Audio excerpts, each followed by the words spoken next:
Striking liquor store workers voted yesterday to ratify a new deal reached between the LCBO and their union. Today, they're back on the job after more than 2 weeks of strike action, a first in the retailer's history.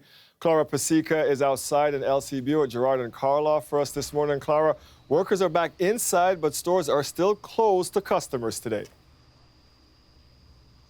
That's right, and we've been hearing more and more about this deal, what's inside it, and how it came about.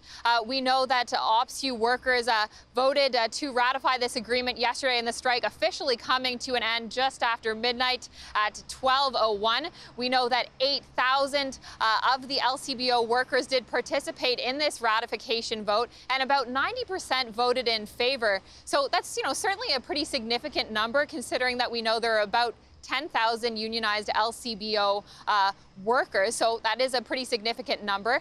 Turning to the deal itself, we had the chance to speak to the chair of the bargaining committee on the union side, Colleen McLeod, and she said that about halfway through last week, the two sides returned to the bargaining table, and when they had returned, there had been a little bit of a shift, and a couple days later, a deal. When we came back, things changed a little bit. And I think the employer realized that our members were out there, and our message was clear on what this was about. It wasn't about, wages and, these lucrative, public sector workers. It wasn't about that. It was about protecting those revenues that we generate for the province and keeping those revenues in the public hands.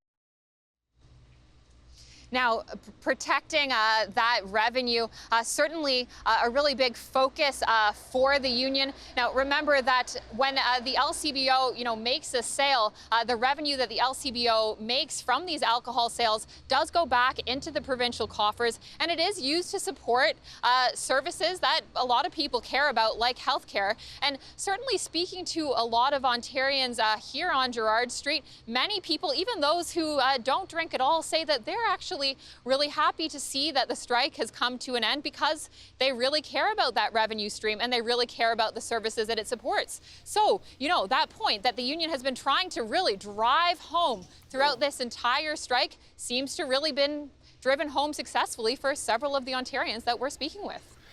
Negotiations about give and take, and we know there's some non-negotiables that came from the Premier about things that happened in this strike. Take us through some of the tension then on both sides, Clara.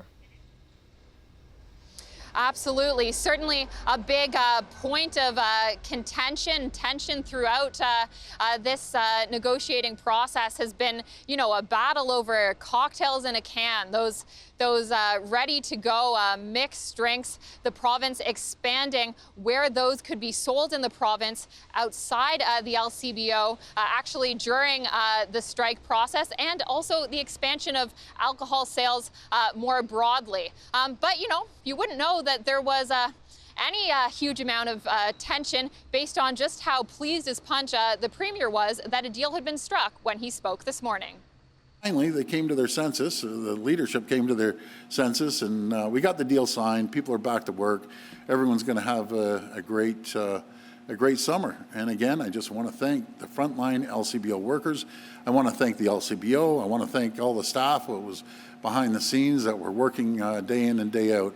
So it's going to be a good thing, and it's going to be great for the people of Ontario. They have a choice. They have the convenience to go in the convenience store. They have a choice to go into a retail store, and everyone's hunky-dory. So we're back to making things happen.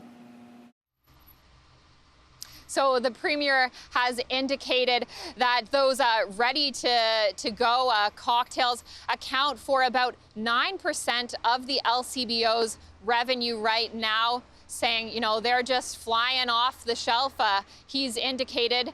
But, I wouldn't necessarily say that the union is all hunky-dory about everything in this deal. However, they did get some guarantees on that front that has provided some reassurance, including that the province cannot close any LCBO retail locations during the life of this agreement, and as well a cap on the number of private liquor stores that are able to sell spirits.